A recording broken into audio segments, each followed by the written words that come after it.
What is going on, guys? Thank you very much for clicking on the video. Today it's going to be a short one. It's going to be about adding some organic matter to your soil that a lot of people have in their home and they drink it every morning. So what we're talking about is coffee grinds, actually.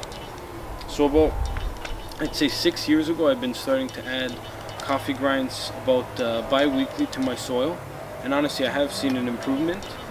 It's going to help with the drainage, it's going to help retaining a little bit of water, and it's also going to help with providing a little bit of nitrogen to your soil. And that's really good for the plant. It's a major part of the chlorophyll, which they work all intertwined with from the sun's energy. It helps feed the plant, and when you water it, it's going to keep the foliage a lot more green. It's a whole domino effect, but the start is nitrogen into the soil, into the roots. And it's very, very easy to apply. All I do is literally sprinkle it right on top of the soil. I'm going to be planting some Swiss chard here.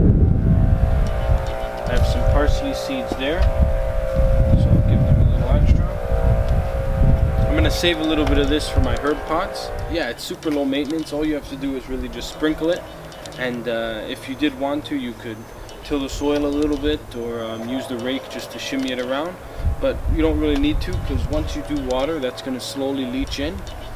Now, one thing before actually adding anything to your soil, whether it be organic, fertilizer, anything like that, is I'd always recommend that you test your soil pH level, see what it needs, because you don't want to ever add too much of something or too little, because adding these guys is going to add a little bit of acidity to the soil. So if you test your soil and you find that you have a lot of acidity in it, you really don't need these, and there's a lot of other ways that you could either drop it if you need to, or you could just add maybe a touch if it's not where you want it to be or where it should be for the specific plant species. But in general, I mean, I think you'll be pretty safe adding just a touch of these, but it's always best to test the pH level of your soil. And so how I prepared these was, all I did was took them out of my filter. You could use these if you do French press or espresso as well, and I just dried them. But as you can see, they are semi-dried. They're not like completely dry, so you don't have to dry them too long. And this is probably a week and a half, so if depending on how much coffee you do drink, you're gonna get more or less. And another great way of collecting these, if you have a coffee shop close to you or local, I'd just ask and say, listen, this is what I'm using them for. If you don't mind, could you just save them, put them in a bag, and then collect them I'd say probably every other day, because if they just put them in the bag and all that moisture is still in there, it is going to create some mold. Now, although these are healthy to add to the soil, this honestly, it does add nitrogen. It adds just a very small amount. So don't let this be like the end all be all, and once you do this, think that like, oh, okay, my soil's healthy, has enough nitrogen.